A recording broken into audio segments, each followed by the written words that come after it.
पसंत आहे मुलगी, पसंत आहे मुलगी।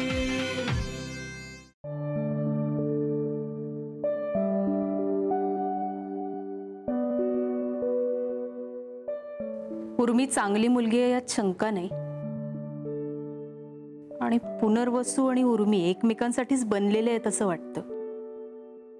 लग्न व्हायला मला वाटतं या दोन गोष्टीच पुरेशा आहेत, पण पंत सचिवांच्या घरात उर्मीचं सत्य कळलं तर काय होईल याची सतत भीती वाटते मला। उर्मीची पत्रिकाच नाही, तिच्या घरचे सगळे नास्तिक आहेत हे पचवणं या घरात कुणाला तरी शक्य होईल? पुनर्वसूला हे सगळं चांगलं माहितीये की अशी मुलगी या घरात चालणार नाही, पण त्या उपर त्याने उर्मीशी लग्न केलं याचा अर्थ त्याला या सगळ्या पलीकडे ती आवडलेली आहे। अर्थात त्यांनी कोर्टात लग्न केलेलं आहे, पण हे सगळं दादांना कळलं तर?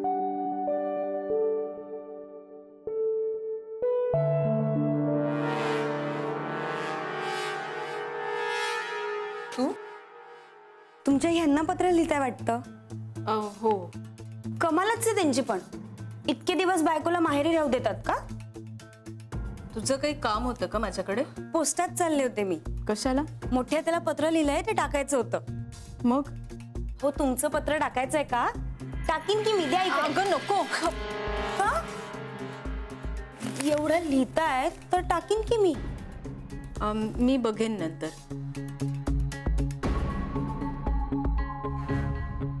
काय छान कागद आहे हो। झालं का तुझं? कसला कागद म्हणता त्याला? A4। A4? बरं चला, येते मी। हो ये।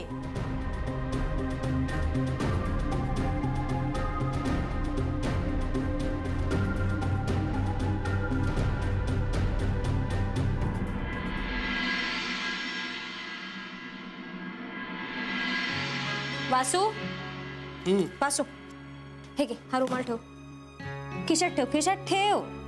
हा, आणि हा मोबाईल विसरला होतास ना तू, प्लीज आठवणीने घेऊन जा। हा हा, घड्याळ घाल। अगं उलटा लावतेस तू आणखीन काय विसरलायस का रे? उर्मी, हा, हे बघ, मी शाळेत जात नाहीये। माहितीये मला, पण कॉलेजला चाललायस की नाही? हो, मी शिकवायला जातोय, शिकायला नाही। म्हणून सांगते, सगळं नीट ठेव, नाहीतर कॉलेजची मुलं हसतील की नाही तुझ्यावर? हसतील कशाला? मी काय जोकर आहे? गप्प रे। बरं मला सांग, तुला टेन्शन आलंय का? कसलं? अरे, कॉलेजमध्ये शिकवणार आहेस तू? अगं मला येते तेच शिकवणार आहे मी। गेल्या 2 दिवसापासून काय काय सिलेबस आहे ते बघून ठेवलंय मी। सोपं आहे। All the best. वेळ आहे अजून। बरं, तुला चहा हवाय आणखीन? नाही नको। आणि तो माईने केला होता ना? हो। चवीवरून कळलंच ते मला। काय म्हणते माई? दमली असेल ना काल? नाही रे, फ्रेश होत्या छान। काय म्हणाली? काही नाही, दादा कौतुक करत होते तुझं, म्हणत होते मुलाला दूरदृष्टी आहे, धोरणी आहे। सुनील बद्दल बोलत असते। तुझ्याबद्दल बोलत होते। शक्यच नाही। का शक्य नाहीये? असं तू पण ना कधी कधी अति करतोस। हा, उर्मी, दादांनी माझ्या नावाने आंघोळ केली आहे। असं सोड आता ते सगळं, मनातून काढून टाक। मी कधीच काढलंय, त्यांनी काढलं नाही। मग त्याशिवाय का तुला मठाधिपती करण्याचं प्लॅनिंग करतायत?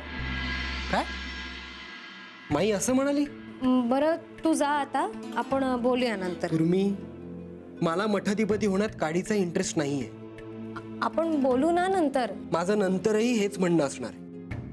दादांची संवाद सुरू झाल्यानंतर हे होणार असेल तर नकोय संवाद। आता चाललंय तेच बरं आहे।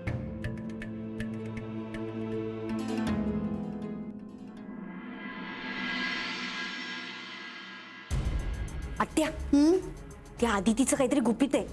म्हणजे? अगं ती लिहित होती काहीतरी, मग ते कळलं पाहिजे ना आपल्याला। त्यानं काय होणार आहे? त्या उर्मीचं बिंग फुटेल। बाई, कृपा करून आता ह्यात पडू नकोस। आत्या, मला सांग, तुला आयुष्यभर आनंदाने या घरात राहायला आवडेल ना? म्हणजे? माझ्या प्रश्नाचं हो का नाही एवढंच उत्तर दे। कुणाला नाही आवडणार? मग तुला मला मदत करावी लागेल। पण अक्काला कळलं तर? का मोठी आत्या गेली, परत येईल की? ती नाही येणार। कशावरून? मी सांगते ना तुला। अगं पण मी या घरात राहिले तर तूही राहशील। ह्यावेळी जर लग्गा लागला ना तर आयुष्याचं कल्याण होईल, माझ्याच नाही तर तुझ्याही। आता डॉक्टर येतील, आईचं ब्लड सॅम्पल वगैरे सगळं घेतील आणि सगळ्या टेस्ट झाल्या की आपल्याला समजेल की तिला नेमकं काय होतंय ते. एवढं काही नसेल रे बाबा. अगं पण ते डॉक्टरांना ठरवू दे ना, आपण काही डॉक्टर नाही आहोत ना. डॉक्टर पण तेच म्हणते. बघ तू. मग तर काय तुला सांगू, आईला लगेच गाडीत घालून मी तुझ्या घरी घेऊन येईन. मग आपल्याला कळेल की तिचं हे सगळं शारीरिक आहे की मानसिक आहे ते. नाहीतरी बघ ना, तिने एवढे दिवस झाले अगं अंथरूण धरलंय, बाहेर पडायचं नावच घेत नाही कुठे. माहितीये तुला, आत्ता आत्ता कुठे किचन मध्ये यायला लागलेली आहे. हा म्हणजे बघ, हळूहळू तिची तब्येत सुधारते. हा नाही पण तरी सुद्धा ना, हे सगळं डॉक्टरांना सांगू दे. बाबा अरे काही नाही होणार. बरं ते जाऊ दे. आता पुढच्या आठवड्याभरात आहे ना, या सगळ्याचा एकदाचा काय तो निकाल लावून जाईल. मग काय सीमाने सुट्टीचा अर्ज करून ठेवलेलाच आहे आणि मी तर माझी सगळी कामं या आठवड्याभरात संपवतोच आहे. मग तुझ्याकडेच येतोय आम्ही. चालेल ना ग? हो ये ना, चालेल. हा आणि काय ते बाकी पुढचं शिक्षण काम वगैरे या दृष्टीने काही विचार केलायस की नाही? नाही अजून नाही तसं काही. अगं मग करतेस काय तू उर्मी घरात बसून? काही नाही. अगं कमाल आहे. म्हणजे काय तू नुसती बसून असतेस घरात? नाही म्हणजे वाचन चालू आहे माझं. उर्मी अगं सध्या ऍडमिशनचे दिवस सुरू आहेत. तुला ना पुढचं सगळं ठरवायला पाहिजे आता. असं कसं चालेल उर्मी? अगं तुझ्या शिक्षणाचा, तुझ्या बुद्धिमत्तेचा समाजाला काहीतरी उपयोग व्हायला पाहिजे का नको? हो हो बाबा, मी करते फिगर आउट. हा तुझ्या आयुष्याचं ध्येय आहे काही चूलमूल एवढंच मर्यादित नाहीये ग. त्याच्या पलीकडे जाऊन तुला काहीतरी करायचंय. हो बाबा. म्हणजे व्यावसायिक कर, सामाजिक कर, नोकरी कर, पण ना बाळा काहीतरी कर. घरातून बाहेर पड. म्हणजे घरकोंबडी बनण्याकरता एवढी शिकलीस का तू? नाही बाबा. आणि बरं चल, मला आता एक लेख लिहून पूर्ण करायचा आहे, तो पाठवायचा आहे अगोदर. हा मग तुला करतो मी नंतर फोन. हा बर बाबा, काळजी घ्या. हो तू पण घे. बाय बाबा. बाय. उर्मी, आई अगं उद्या आपल्याकडे नैवेद्याचा स्वयंपाक सोहळ्यात करायचा आहे. तू करशील ना ग? अगं म्हणजे कधीतरी माहिती व्हायला हवी ना तुला. आणि सोहळ्यातला स्वयंपाक म्हणजे खूप असतं. कोशिंबिरी, 2 भाज्या, पंचामृत, मसाले भात, साखर भात, खिरी, नंतर पंचपक्वान्न, एवढं सगळं असतं. बरं त्यात पै पाहुणाही असतो. म्हणजे सकाळी स्वयंपाकघरात गेलं की सगळी आवराआवरी करून बाहेर यायला संध्याकाळ तरी होते. म्हणजे आता लगेच सगळं नाही तुझ्यावर टाकणार, पण आता तू हळूहळू घे सगळं अंगावर, म्हणजे मी मोकळी होईन. तू घरात आहेस ना, मला आता कसली काळजी नाही बघ. म्हणजे देवाचं, पै पाहुण्याचं अगदी जबाबदारीने करशील तू आणि अगदी आपलेपणानं. मी सोहळं देईनच तुला. सोहळ्यात स्वयंपाक करायची सवय नसेल ना ग तुला? म्हणजे सोहळं नेसून स्वयंपाक करता येईल ना तुला? बरं मग असं करू, तुझं एखादं सुती पातळ बघून ठेव आणि ते धुवून ठेव. मग सोहळं नेसून त्या पिळ्यावर पाणी घालायचं आणि मग ते पातळ वाळत घालायचं. आणि मग वाळल्यावर सोहळं नेसूनच ते दांडीवरनं काढायचं आणि नेसायचं. आणि आता हे जे सोहळ्याचं पातळ नेशील त्यानंतर शिवाशिव करायची नाही बरं का. म्हणजे पुनर्वसूला सुद्धा शिवायचं नाही, कळलं का? बघून ठेव एखादी सुती साडी.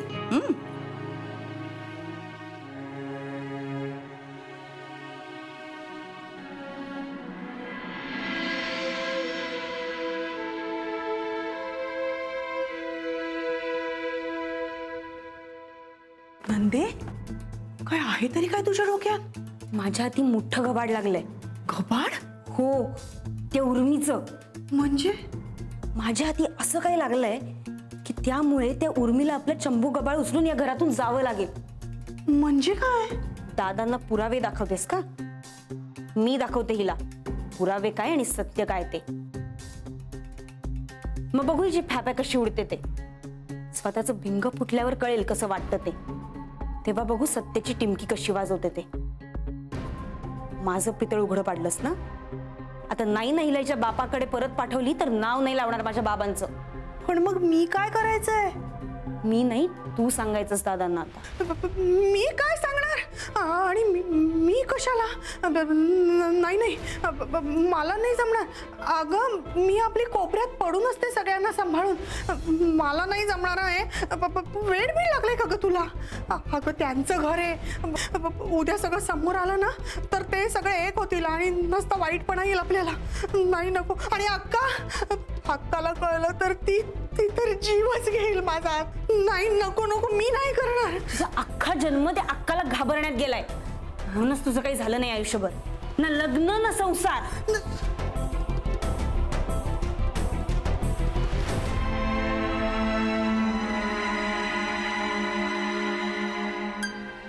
सोहळ्यात स्वयंपाक बाप रे म्हणजे स्वयंपाक करायला मला काहीच प्रॉब्लेम नाहीये पण सोहळ्यात म्हणजे त्याला कर्मकांड आलं बाबाने आजवर मला जे जे काही शिकवलंय त्या सगळ्याच्या विरुद्ध काहीतरी करतेय मी वटपौर्णिमेला मला वाटलं की ते सगळं तेवढ्यावरच संपलं पण आता सोहळ्यात स्वयंपाक आणि त्यानंतर आणखीन काहीतरी होणार आहे माई तर हे गृहीत धरतात की पुनर्वसूला मठाधिपती व्हायचंय पण त्याला तर त्यात इंटरेस्टच नाहीये आणि हे सगळं तो कसं सांगणार आहे त्यांना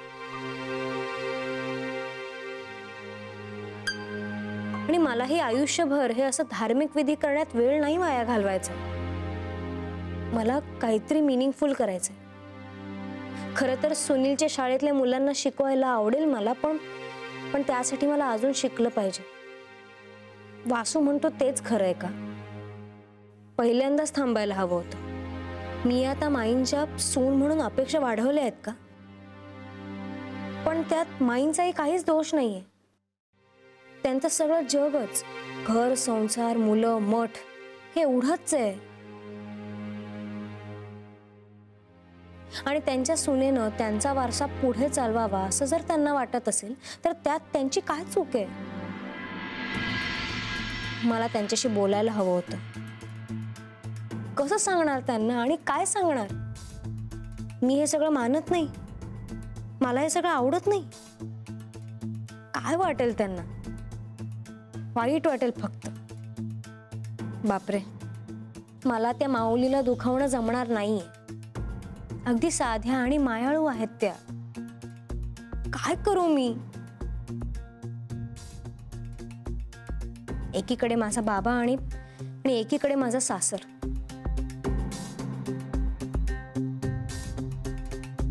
कुणाचं ऐकू मी माहेरचं देणं जपू की सासरचा वारसा चालवू हे द्वंद्व असंच आयुष्यभर पाठ पुरवणार आहे का माझी काय करू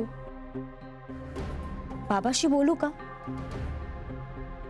नाही तो हे सगळं एक्सेप्ट करणारच नाही आणि माईंना सांगितलं तर मी काय बोलते हे त्यांना कळणार नाही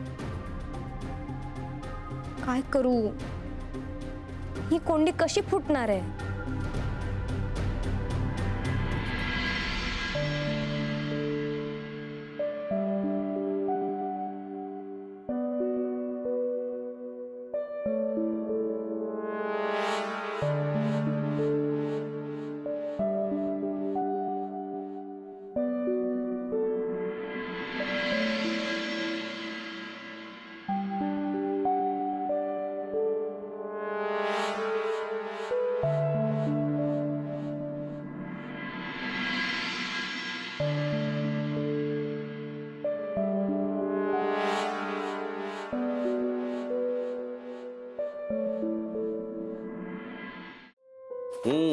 काय चाललंय उर्मिला देते सोळं नेसायला बर तयार करते तिला हळूहळू शिकवून जबाबदार मुलगी आहे ती माझ्यानंतर घरचं विश्वासानं ज्याच्यावर टाकावं असं कोण असेल तर ती उर्मी आहे अर्थात आपल्यासारखं देवदेव आणि सोळं करायची सवय नसणार तिला पण शिकून तयार करते म्हणते हळूहळू म्हणजे पुनर्वसूनी मठाची आणि हिनं घरची जबाबदारी सांभाळली म्हणजे आपण ते तुम्ही काय म्हणलात ते वानप्रस्थाश्रम त्याला जायला तयार झालो नाहीतर मग तीर्थयात्रेला जायचं माझी फार इच्छा आहे बाई तीर्थयात्रेला जायची आणि ते नातवंडांना मांडीवर खेळवायचं वगैरे होतं त्याचं काय झालं मग ते अजून लांब आहे हो आणि होईल की सगळं हळूहळू बा पण पुनर्वसू आणि उर्मी यांनी मठ आणि घराचा सगळा भार उचलला की मी संसारातून माझं लक्ष काढून घेईन हळूहळू. हसू नका. तुम्हाला काय वाटलं मला जमणार नाही? मोठीच योजना दिसते आहे. तर देवाच्या दयेने दोन्ही मुलं चांगली निघाली, दोन्ही सुना चांगल्या आहेत. आता आनंदनाथ महाराजांच्या चरणी आणखीन काय मागायचं हो? आज उपरती झाल्यासारखं का बोलताय पण? खरं सांगू का, उर्मीमुळे माझ्या मनाला फार समाधान वाटत. कुमुद वयानं थोर आहे पण प्रौढपणा नाहीये तिच्यामध्ये. आणि रामचंद्र तर काय धर्मराजाचाच अवतार आहे. मला तर काळजीच वाटायची बाई, हा सगळा पसारा हे दोघं कसे सांभाळणार आहेत. म्हणजे एकट्या पुनर्वसूच्या बाबतीत सुद्धा मला ही खात्री वाटत नव्हती. पण आता त्याच्या जोडीला उर्मी आलीये ना, तर असं वाटतंय की आता सगळं बरोबर झालंय. आणि मठाची सुद्धा तुम्ही काळजी करू नका. बोलते पुनर्वसूशी, तो आनंदानं शिरावर घेईल मठाची जबाबदारी. अहो मी काय म्हणते, म्हणा. मी बोलू का त्याच्याशी? थांबा, वेळ आली की मी स्वतःच बोलीन त्याच्याशी. बर.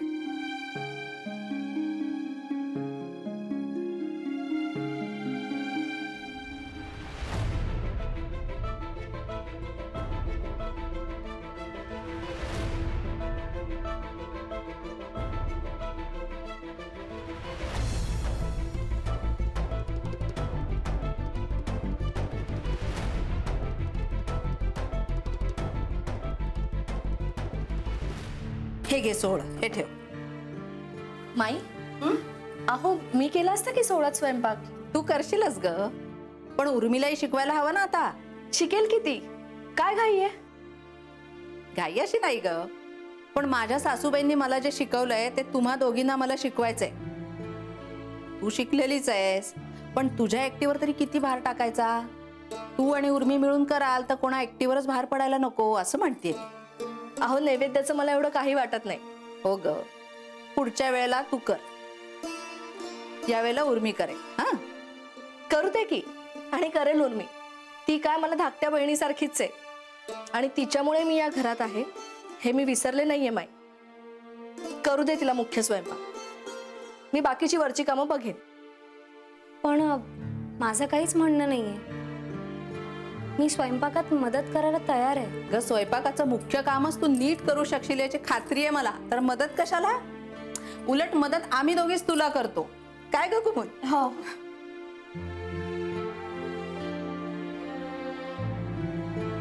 आणि आदिती कुठे गेली? माहित नाही माई, मगातपासून आल्याच नाही आहेत त्या. मगाशी काहीतरी लिहित बसल्या होत्या. हो, मी बोलवून आणते त्यांना. बर. वहिनी थांबा ना, मी बघते. ठीक आहे, जातीच आहेस आदितीकडे तर आता तिलाच विचार, ती सांगेल तुला सोळ्याचं पातळ कसं धुवायचं ते. हा, जा लवकर पातळ धुवून वाळत टाक. पावसाळ्याचे दिवस आहेत, कपडे वाळायला वेळ लागतो. आम्ही स्वयंपाकाचं बघतो तोवर. हो जा.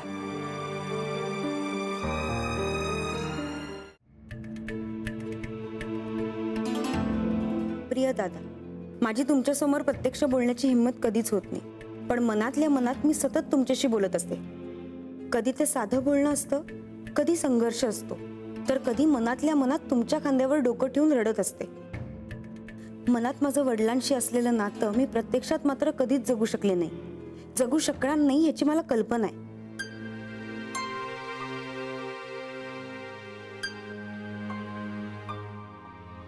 जीजी,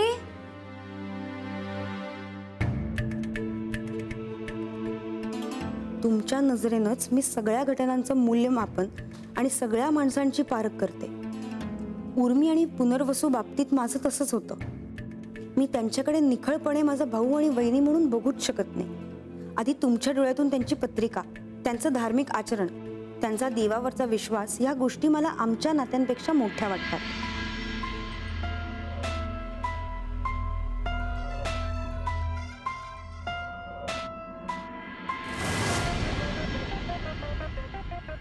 उर्मी चांगली मुलगी आहे यात शंका नाही, आणि पुनर्वसू आणि उर्मी एकमेकांसाठीच बनलेले आहेत असंही वाटतं.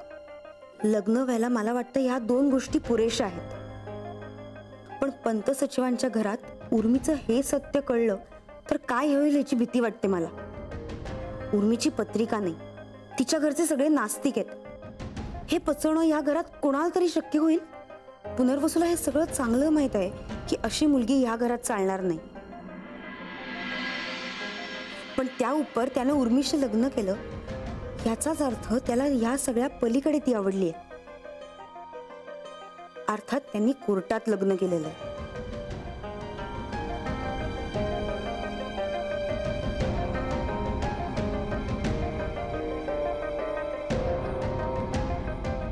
बोलू शकत नाही म्हणून पत्राचा घाट घातला. काही चुकलं असेल तर क्षमा करा. तुमची अदिती.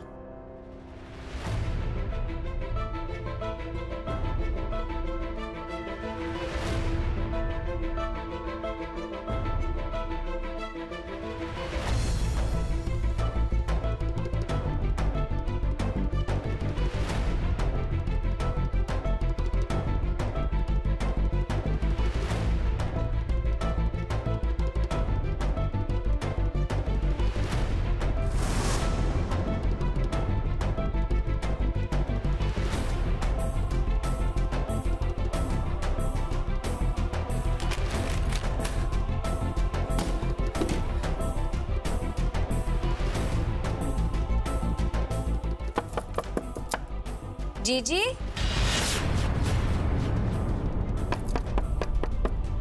जीजी,